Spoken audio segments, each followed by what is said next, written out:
6 കോർപ്പറേഷനുകളിൽ ആരായിരിക്കും ഭരണം പിടിക്കുക? ഏവരും ഉറ്റുനോക്കുന്ന ഒരു കാര്യമാണ്. നിയമസഭാ തെരഞ്ഞെടുപ്പിന് മുന്നോടിയായി നടക്കുന്ന തദ്ദേശ സ്വയംഭരണ തെരഞ്ഞെടുപ്പ് ഏവരെയും ആകർഷിക്കുന്ന ഒരു കാര്യം തന്നെയാണ്. തിരുവനന്തപുരവും തൃശ്ശൂർ കോർപ്പറേഷനുമാണ് BJPയുടെ ലക്ഷ്യം എന്ന് വളരെ വ്യക്തമായി തന്നെ കേന്ദ്ര നേതൃത്വം അറിയിച്ചിരിക്കുന്ന സാഹചര്യത്തിലാണ് എന്തൊക്കെ മാറ്റങ്ങളായിരിക്കും വരുന്നത്. ഇടതുപക്ഷം കൃത്യമായും വോട്ട് മറിക്കും എന്നുള്ള രാഷ്ട്രീയ ചിന്തയിലാണ് UDF നേതാക്കൾ എത്തിയിരിക്കുന്നത്.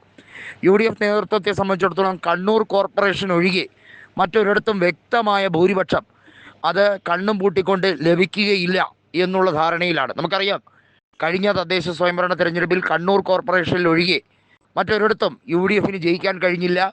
എല്ലായിടത്തും വലിയ രീതിയിൽ വോട്ട് ചോർച്ചയുണ്ടായി.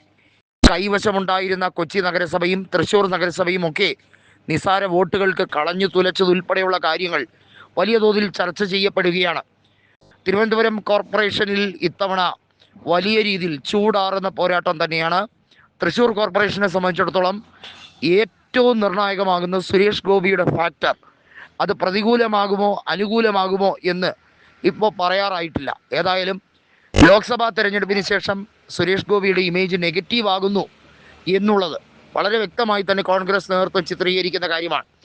കെ മുരളീധരൻ്റെ രാഷ്ട്രീയ തട്ടകം തൃശ്ശൂർ മാറ്റി തിരുവനന്തപുരത്തേക്ക് ആക്കാൻ വേണ്ടിയുള്ള നീക്കങ്ങൾ സംജാതമായി കഴിഞ്ഞിരിക്കുന്നു. നമുക്കറിയാം, കെ മുരളീധരൻ നേരത്തെ വട്ടിയൂർക്കാവ്, അതായത് ടൗൺ മണ്ഡലം, പഴയ തിരുവനന്തപുരം വെസ്റ്റിൻ്റെ MLA ആയിരുന്നു.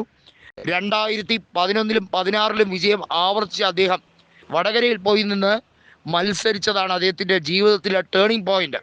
അതല്ലായിരുന്നെങ്കിൽ വട്ടിയൂർക്കാവ് നിലനിർത്തിക്കൊണ്ട് പോയതിനെ. മാത്രമല്ല, VK പ്രശാന്തിന് ഒരിക്കലും വട്ടിയൂർക്കാവ് MLA ആകാനും കഴിയുമായിരുന്നില്ല. സാഹചര്യങ്ങൾ ഒരുക്കി കൊടുത്തത് കോൺഗ്രസ് നേതൃത്വത്തിൻ്റെ പിടിവാശിയാണ്. ഏറ്റവും ഒടുവിൽ അദ്ദേഹത്തിനെ ലോക്സഭാ തെരഞ്ഞെടുപ്പിൽ തൃശ്ശൂരിൽ പോയി കൊണ്ടിട്ടതും VD സതീശൻ ഉൾപ്പെടെയുള്ളവരുടെ പിടിവാശിയാണ്. കെ മുരളീധരനെ പോലെ ഒരു തലമുതിർന്ന നേതാവിനെ ഇങ്ങനെ അപമാനിക്കാൻ പാടില്ല എന്നുള്ളത് കെ സുധാകരൻ ഉൾപ്പെടെയുള്ളവർ തുറന്നടിച്ചിരിക്കുക.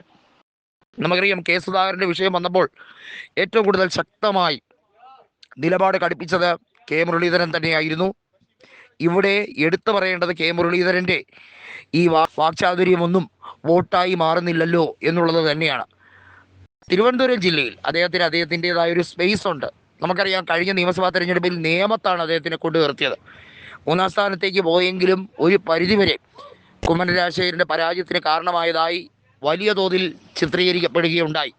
ഏതായാലും ഇത്തവണയും കെ മുരളീധരൻ്റെ ഒരു ഫാക്ടർ തിരുവനന്തപുരത്തും തൃശ്ശൂരിലും മാറി വീശുമോ, അതോ തിരുവനന്തപുരത്തായിരിക്കുമോ അദ്ദേഹത്തിൻ്റെ രാഷ്ട്രീയ മേഖല?